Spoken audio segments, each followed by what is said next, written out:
Hello and welcome to this podcast created by Villa Montesca Foundation in the framework of the PAIDEIA project. I'm Fabrizio Boldrini, part of the research team of Villa Montesca, specialized in education. Since a long time, it means that I am not so young. I'm here with my friends and colleague Rita Bracchini from the Montesca team. Please, Rita, introduce yourself. Morning, everybody. I'm an economist. I'm specialized in social economy. And in this last period, my field of interest is linked to the economy of education. And I'm part of the research team of the PAIDEIA project, and I'm also a project manager. Dino, please say something.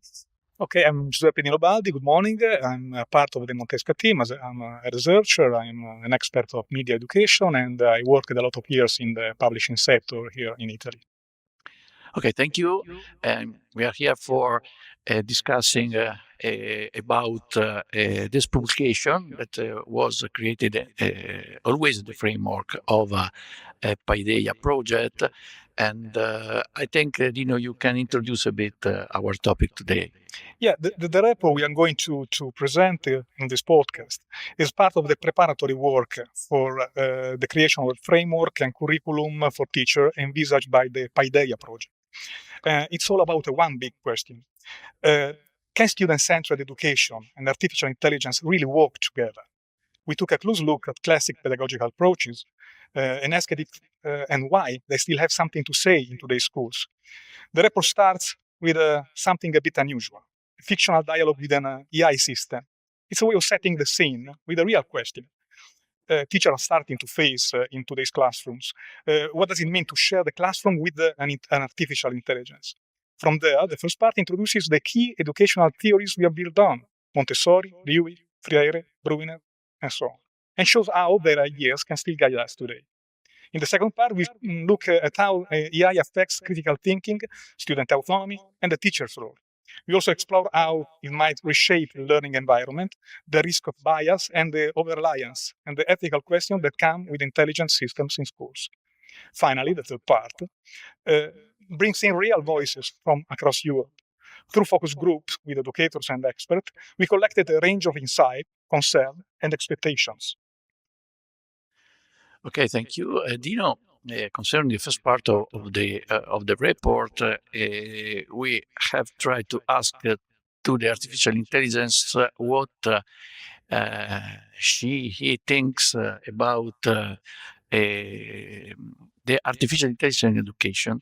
And the answer we got are quite formal and quite prudent, let me say. So, as the artificial intelligence, the chatbot, we asked to the two different chatbots. One is ChatGPT and the other is Claude.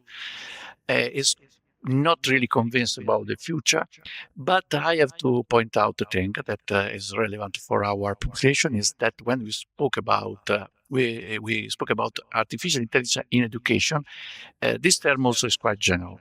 As to say, when we speak about introduction of computers in schools, because we have to point out that artificial intelligence means different things and different applications. So future researchers will be focused probably in the different application and the impact. And so, according to a direct question to the artificial intelligence about are you optimistic or not about the future, the artificial intelligence very kindly answered that he is quite optimistic, but he asked for our opinion. And so he is not really convinced about the future of the artificial intelligence in education. Well, can I suggest? Of course. Going in deep on this research that is quite interesting because it's always interesting to chat with artificial intelligence and see how polite and how it speaks things in a very formal way. To ask, for example, you asked to ChatGPT, to Claude, also Gemini. Someone says to me that Gemini is strongly more formal and more cautious, and maybe also with growth that is on the other side, quite bit rude in the but it's really interesting the starting of the report. Cool. It seems we have the material for another publication in the future. What do you think, Maria Rita? Yes, sure. And I'm also impressed by the kindness that such kind of tools have once asking them, minding if you need something more, minding if you care about what they said, and minding about the future of your work. So yes, we have lot of things to think about also in the future. But that is a threat, because if you look at someone that talks so politely and so sure of himself, you are going to trust everything he says. But he's not, and that's one of the tricks and the Yes. traps. Yeah, but all the ChatGPT underlines every time you ask something to be aware that the chat can be wrong. So please, students and teachers, consider it. Just quickly surfing through the different theories, because we asked to ChatGPT about three theories in particular: Montessori, Waldorf Astoria, and Steiner Waldorf Astoria, and Brunner spiral curriculum.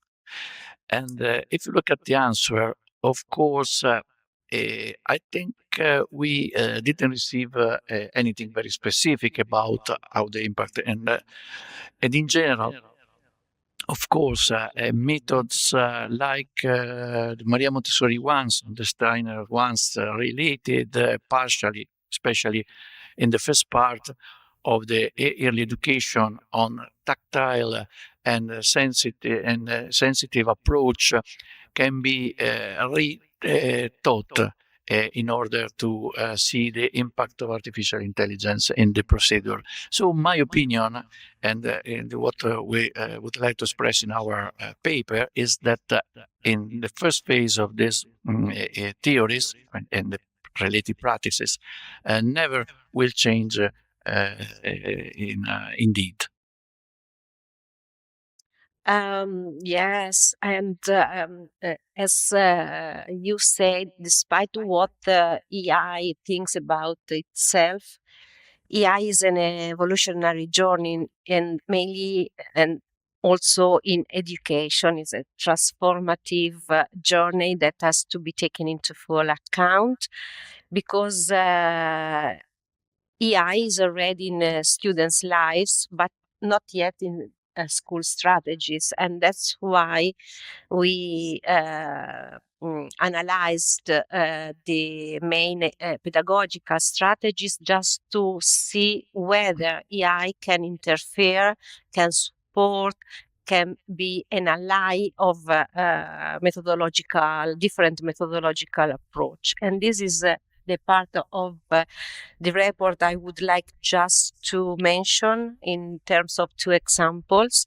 We studied a lot of pedagogical theories and tried to see the application of AI in class. So what really happens to teachers working with the students in a school environment. And for instance, speaking about project and problem-based learning, you may know that both the methods are linked to engaging students in meaningful problems, directly working in real case situation, in situations, scenarios, and both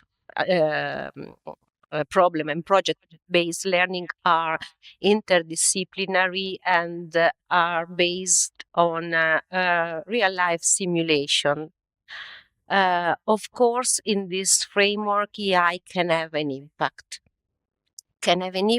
Because it can foster personalized learning.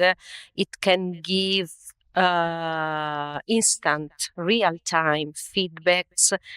It can support data-driven insight, and so it can be very helpful also in simulating real-life situations. For instance, there are EI tools like virtual field trips that can provide also contextual information, answering students' queries in real time, or simulated labs through which students can fully simulate environments where EI can also assist, ensure the correct procedures of the educative path. So what we can say is that in this framework, EI can be can accompany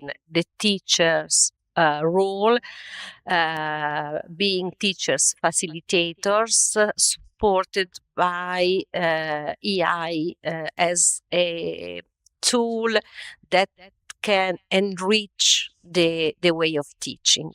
But also, if we think about the spiral curriculum, the Brunner spiral curriculum, you know that Brunner said, I can affirms that any subject can be taught in some interrelated forms to any students at any stage of development. That means that knowledge is increased through expanding, revising topics step by step, and reaching the contents of each topics by the knowledge acquired in the past.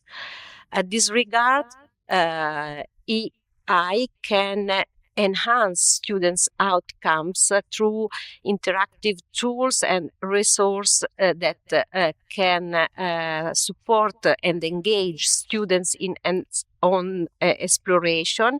And also, EI can support the scaffolding, which is very relevant when speaking about spiral curriculum, through personalized monitoring of the state of knowledge through and so assessing the further knowledge on the basis of what learned in the period before. So that means that the personalization of learning is really adapted and tailored to the exigencies of each student needs. In this perspective, we can say that EI can be of support of the teaching methodologies, not as many teachers, but all people in general thinks that it can be something that overcome the teacher role. No, the teacher role is even more important because it can use a sort of tools that can enrich the teaching approach and the teaching methodologies. Of course, everything has to be done with having in mind the ethical principles. I will speak about ethical principle, of course, that a relevant side of our idea and also of our project PAIDEIA. But in order to know the feeling about what the people thinks, in particular people involved somehow in education, experts or practitioners, we've asked to a group of experts during the focus group what they feel the applications of artificial intelligence will change the education. Yes, we are going here in the dark side. Maria Rita explained us how promising is AI for school, really changing and challenging, and is something that is opening a new scenario. But obviously, at the moment, the focus group we arranged all across Europe with experts, as said Fabrizio, that means pedagogues, but also anthropologists, media experts, and policy experts. We recognize a lot of concerns about the introduction of artificial intelligence in school, because one of the strongest concerns, for example, they came out was about how AI might affect the way children think, not just the way they learn, but how they learn. And many participants worried that AI tools, especially those offering quick and closed outputs, could lead to more passive and superficial learning. There's a real risk that students stop developing essential skills like questioning, connecting the ideas, or dealing with doubt. One teacher put in a striking metaphor: you put the cat by the milk. That means if the easy answer is right there, you can blame students not for thinking harder. Another worry was about attention and cognitive overload. When students jump from one AI-generated suggestion to another, they might lose the ability to focus, to go deep, to sit with a problem. That has long-term implications for how they build knowledge and confidence. But the message from the focus group wasn't pessimistic at all. What they called for is a shift in educational practice to treat AI not as a replacement for thinking, but as a partner in thinking. Mariette said already that. That means designing activities that make students compare, reflect, and even challenge what the AI suggests. It also means helping teachers feel confident enough to use these tools critically and creatively. And that's the very focus of the PAIDEIA project we are trying to explore. Yeah, of course, it's a quite tricky question about what is the dimension, the impact in the cognitive approach of the students. But we have to, normally we think to ChatGPT and the answers ChatGPT is able to provide to different questions. I have two things to say. The first is that the answers sometimes seem to come from a middle-aged bourgeois teacher in Northern America. Can I offer you an example of this answer? Because just yesterday I asked ChatGPT because I wasn't remembering a story about, it's quite complicated, but just a story about an angel that crossed the forehead of a person and so on. It's a story that I think is in the Bible. I asked ChatGPT where the story is in, where can I read this story? And he answered that the story is in the 8-day fourth novel of the Decameron. And he invented completely from the scratch a story with Calandrina and Buffalmacco that doesn't exist. Doesn't exist at all, but it's very interesting. So it was a quite good story. That is the problem of how ChatGPT could be wrong somehow. And it's dangerous for schools. Yes, it's quite dangerous because people, in particular students, tend to trust what ChatGPT say. But this is my second point: is that a Northern American or a Northern European white teacher born in the 20th century creates answers with no complete knowledge of the topic, and we have faced something similar when was creating Wikipedia. If you remember, the students started just to trust what Wikipedia writes about something without critically analyzing the topic and the content. Introduction of calculator in schools. Calculator in schools, same, yeah, absolutely. Dictionary and so on. Is an old topic in my opinion. But what is different is the pervasivity of the artificial intelligence, not just in school, but in the daily life of the people, and this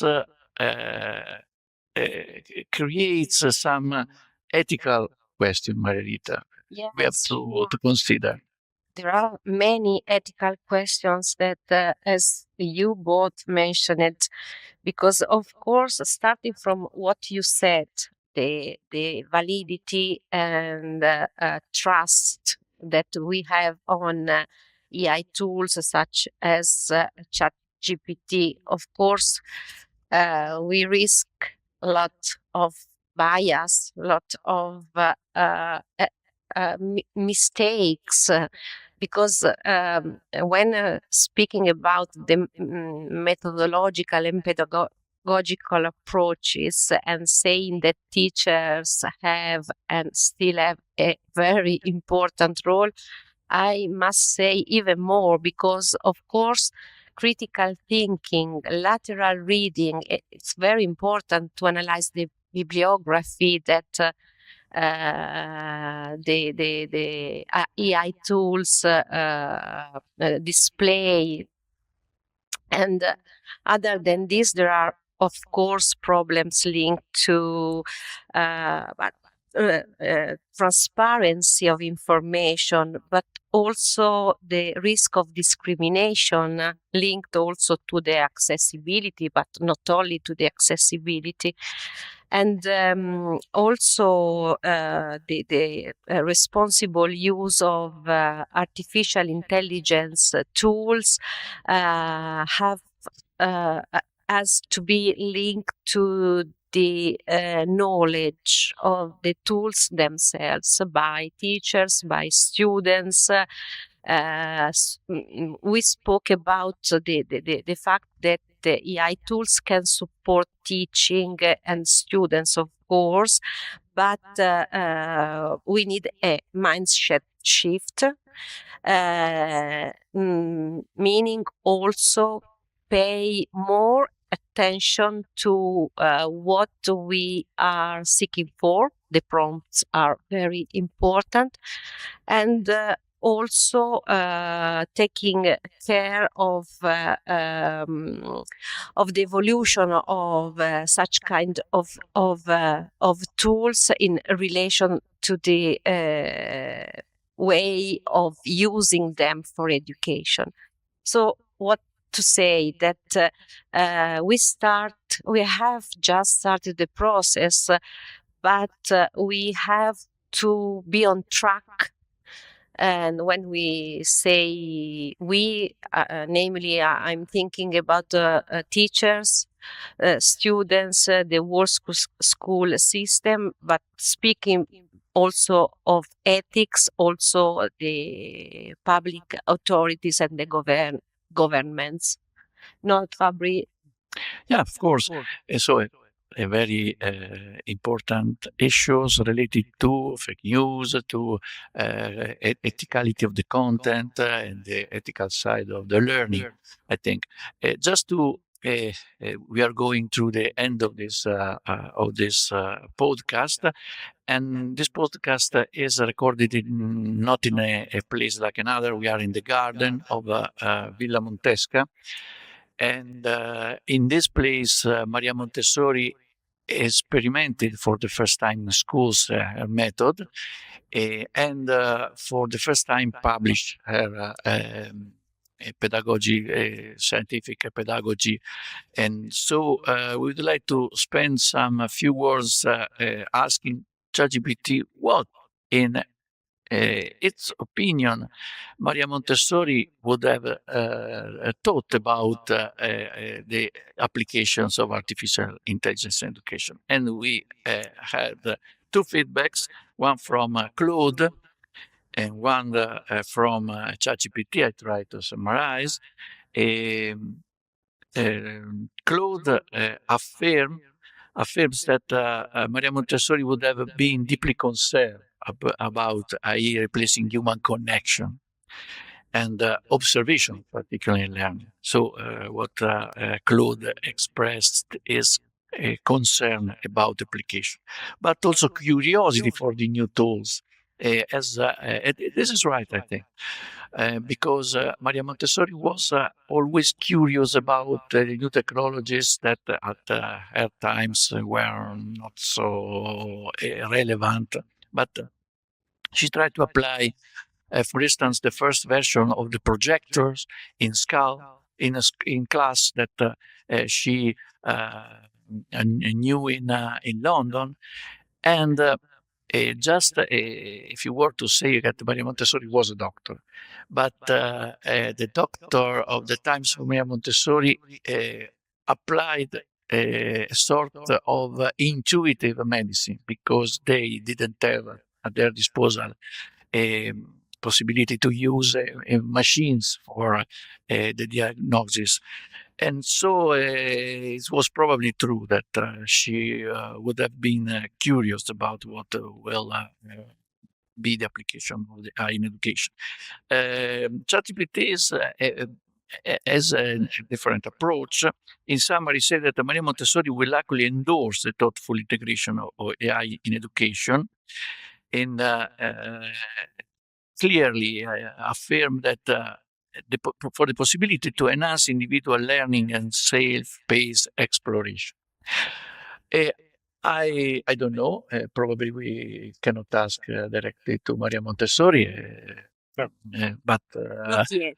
not yet. Well, in the future, intelligence will apply. So please consider that we have at another time of the application of the artificial intelligence in general, but in particular in school. And we would like also to say thank you for having spent with us this time in listening our podcast. I would like to say thank you, Fabrizio Boldrini, Dino Baldi, Rita Bracchini, with you. I suggest also to download our report on the potential contribution that the main student-centered pedagogical theories can offer to accompany the impact of AI in education. That is free in academia or in our PAIDEIA website. So please download your free copy. Have a time to read, and please give us your feedback. Many thanks for this time. Thank you. Thank you for your patience.